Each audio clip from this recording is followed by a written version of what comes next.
పల్నాడు జిల్లా వినుకొండ మండలం అంతుకుల కొత్తపాలెం పార్వతీపురం మధ్యలో రోడ్డు ప్రమాదం సంభవించింది. గుంటూరుకు చెందిన సోలాసి బాలగంగాధర్ శర్మ తన కుటుంబ సభ్యులతో కలిసి బళ్ళారి నుంచి గుంటూరు వస్తుండగా మార్గమధ్యంలో అంతుకుల కొత్తపాలెం సమీపంలో తాము ప్రయాణిస్తున్న ఇన్నోవా వాహనం అదుపు తప్పి చెట్టు ఢీకొట్టింది.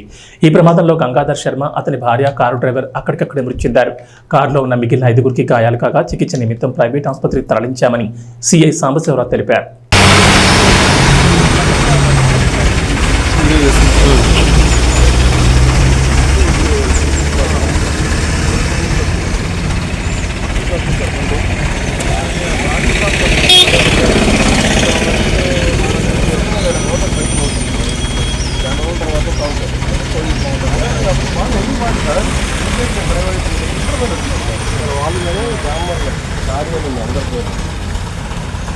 లగేజ్ మొత్తం మన వల్ల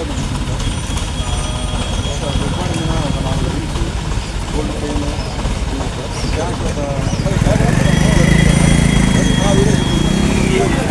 అన్ని ప్యాక్ చేసి